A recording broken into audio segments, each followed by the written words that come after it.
Hey guys, Woods Farm here, Project 222, just back out working on the Scout Car. We just got back from a show with the Kubelwagen this past weekend. We weren't able to take the 222, but we do have another event coming up in 3 weeks, and I want to have the vehicle ready for that specific event. So there's lots of work to do, so let's get started.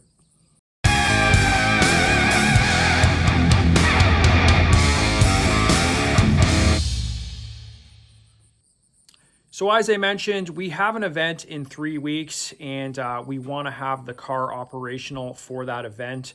So I'm going to be scrambling to get the turret remounted and potentially get a mounting point for an Airsoft MG34. That's going to be a big part of the priority. Also just finishing up some other little details so the vehicle is drivable, things like mounting the driver's seats, a little bit of last minute wiring, and some other small little projects to get it ready for the event.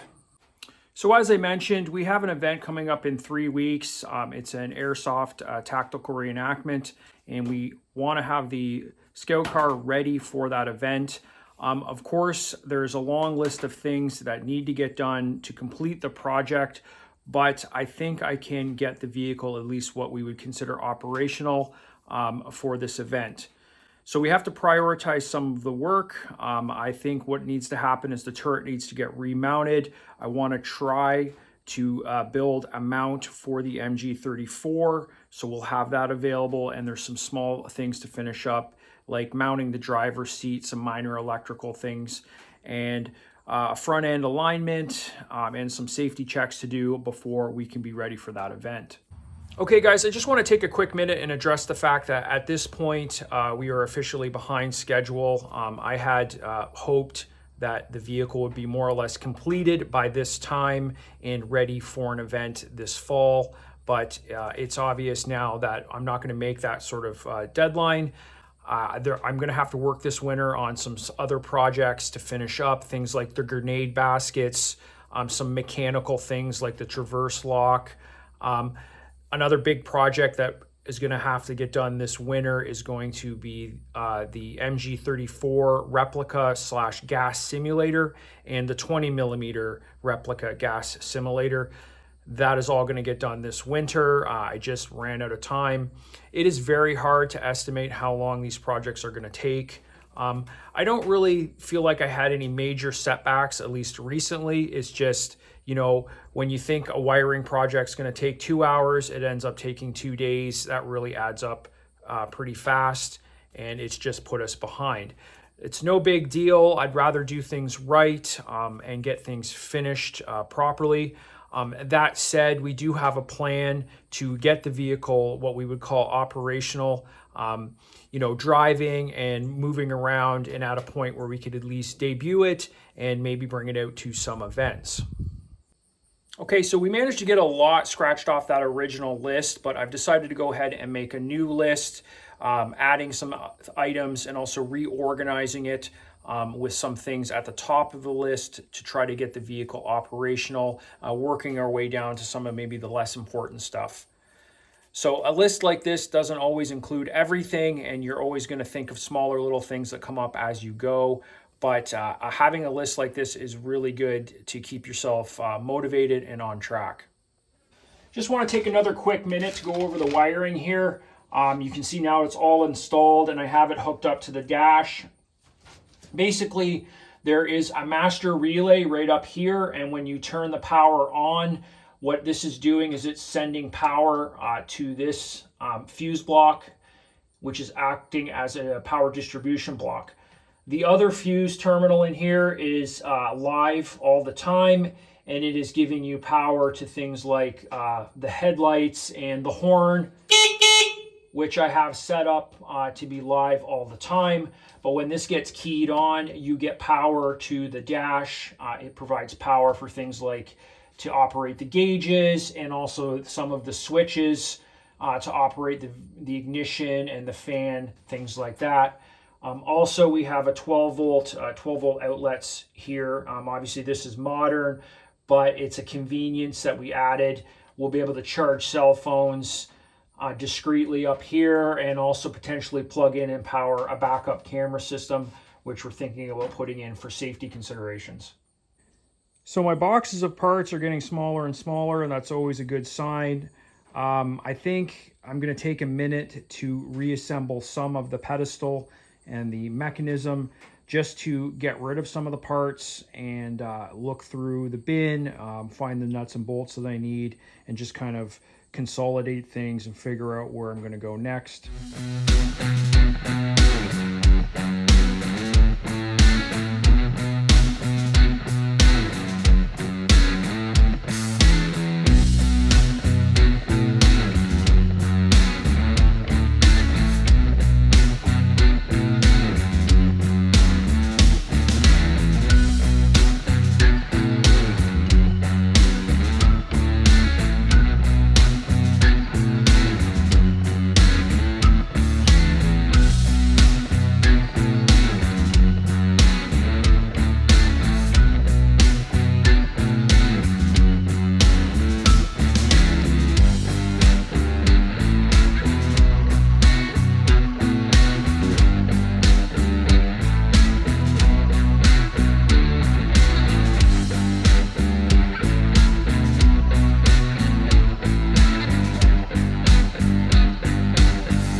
Okay guys, that was a rather long and disorganized work montage, but I'll take you around the car and I'll show you the things that we were able to finish up. Okay guys, first things first, we got the driver's seat finally installed. The original would have had springs with a foam pad, like a pad attached to it.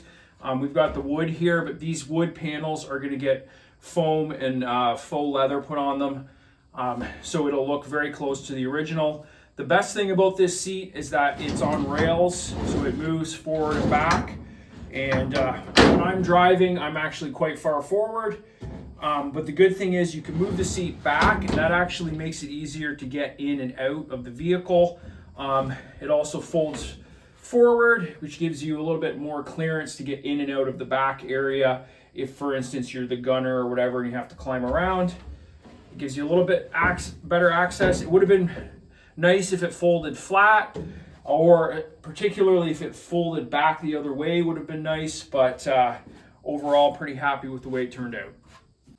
So there's the gunner seat, and that's that cross-shaped bent piece that you see me making. You can see right up in here, that's where it's mounted. It's actually adjustable. This seat and this seat are both from rowing machines. These are not going to be our final seats, but generally the way the size and configuration of this seat, we used it yesterday and it worked pretty good. So anything that we improve on will have a similar size and setup as this seat. You can see there's that boat seat over there. It's not quite as good. You kind of have a tendency to slide forward on it, but that'll do for now. And also you can obviously see that we've got the pedestal and the mechanism all reinstalled here. We had the car out for a test drive, so we wanted the turret hooked up. The upper section here I'll probably have to take off and put into the shop when I'm doing the working on the MG mount. But for now, we've got the seats in. The lower section can stay in place. It's all bolted down and permanently attached now, so it's not going to come back out of the car at this point. Last thing is we put on the engine deck. This is so we could take the vehicle for a test drive. It's not completely bolted down. Actually, there's some alignment issues with some of the holes, so I'm going to have to address that before it's permanently attached. And I may or may not have it back off again. We'll have to see. Yesterday in the test drive, we continue to have overheating issues, unfortunately. Now we have a temperature gauge. We can actually monitor what's going on instead of just driving it until the rad blows.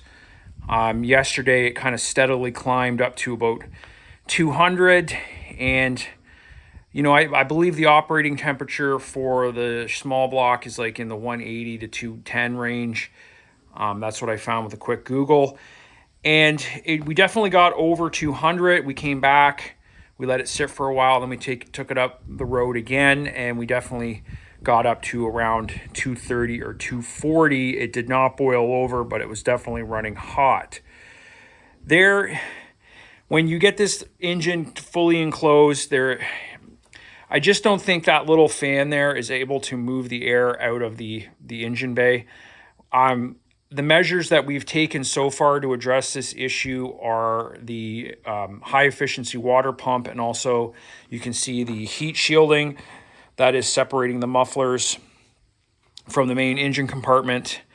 But we're going to have to take the deep dive and look at some other options.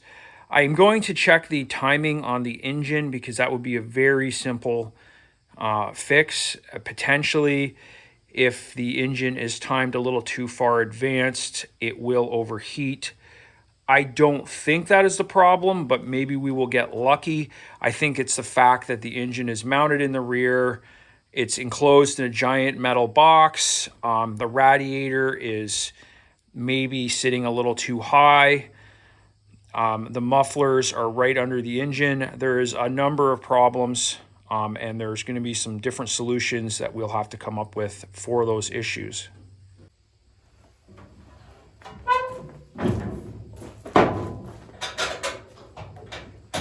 So the first and simplest thing we're going to try for the overheating is that on earlier versions, unfortunately this is sort of designed off of a mid-war or a late-war version, but if you look at earlier versions of the vehicle, the back panel here was louvered, had slats in it to allow ventilation. I assume that they got rid of that because it was a weakness. The engine was probably getting hit by bullets and stuff. I'm gonna build a completely new rear piece here so we can have this. There's just 2 pins that pop out. You could replace this, put another one on. If we're gonna be driving in a lot or in hotter conditions, it might get a little bit better airflow coming out if there's somewhere for that air to escape. Another really extreme measure that we can take is possibly make a set of custom exhaust manifolds. Instead of these being the classic Chevy type manifold that collect in the center and go down, we would have to make a custom pair that collect up a little bit higher up and towards the rear, and then we could design the actual exit point for the exhaust right here and mount the mufflers down in this area on the exterior, just like the original. And another option is the radiator. I've talked about this before, but this radiator I got off of Swap and Sell. The guy I bought it off of said it was good, but at this point, it's very possible he ripped me off. So down the road, we might have to look at swapping out a new, probably double core radiator, and that could also hopefully solve the problem. Okay guys, I'm gonna wrap this video up here. Got quite a bit done. We still have a few weeks to go for the event that we're trying to get prepared for, and I really think in the next video, you're gonna start to see me fabricate the mount for the MG34. We have an Airsoft MG34 right now, and hopefully we'll be able to use that for the event. So that's the priority, and that's what's gonna be coming up in the next video. If you have any questions or comments, leave them below, and as always, thanks for watching.